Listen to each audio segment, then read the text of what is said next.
A timeline showing the number of persons kidnapped and killed within the first quarter of 2023 in Kaduna State.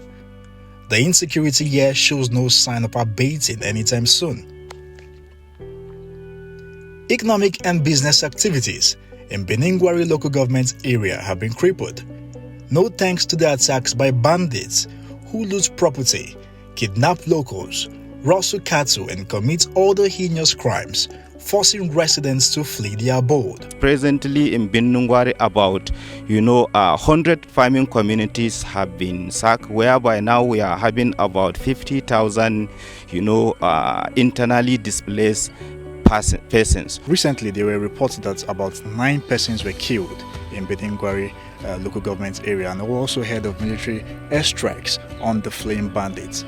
Walk us through what really happened. So this bandit came yesterday around 8 o'clock in the morning, 8 a.m. That's 5 minutes after 8. They operated for about an hour. They left Sabalai area about 8 minutes after 9. That is a just planned operation of just an hour, whereby they kill about 9 locals from the actually Sabalai community.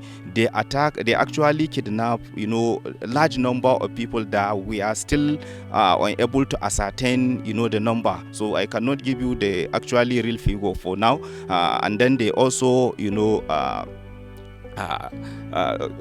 loot some goods from shops in the Sabalai community. Although the state government is yet to release its quarterly security report, the National Security Tracker says no fewer than 101 persons, including 12 security operatives and 6 vigilantes, were killed in the first quarter of 2023. Now, they are coming out and striking there, but if you compare it to previous time, that is far before the election, you find out that the amount or the number of strike was even more than what is happening now. But what we are saying is not only Kaduna, because this security, you cannot tackle only Kaduna, because these people, they are very mobile. Some that are attacking here in Kaduna, tomorrow they will go to Zamfara and attack. Next tomorrow they will go to Taraba and attack. They are highly mobile and they are coordinated. Security analysts say little or no security presence is responsible for the resurgence of terrorist attacks in the state. And these security incidents is crippling business activities and causing untold hardship to the people. Many will want state governors to handle insecurity in their states as they did to the cash crunch situation. The willingness of the state to respond or even to take proactive measures to prevent these non-state armed groups from doing what they are doing. We saw during the Naira redesign policy, when the state governors, and to an extent even at the federal level, the kind of political energy and response that it triggered.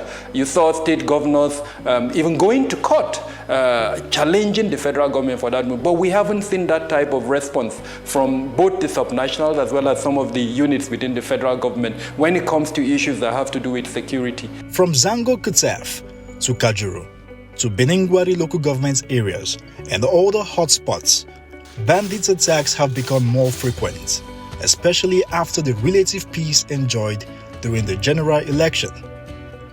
Mahdi Shehu says Beningwari local government area is too vast and should be considered a military training ground. You need more than 2-3 kilometers from Kaduna town to reach a local government. It is the farthest local government, the most detached, surrounded by what? By forest. Neighboring Niger State. You understand? Neighboring somewhere around Kebbi, Beningwari, Sokoto axis. And that is a dead end. So for me, Beningwari should not have been a local government. They should vacate that area, create a military zone, military exercise zone there. The entire area of Beningwari should be converted into a military formation. Military efforts are ongoing to wipe out bandits and terrorists, but as they continue to raise their ugly heads, a holistic approach is needed in tackling insecurity. Nisi Gabriel, Arise News, Kaduna.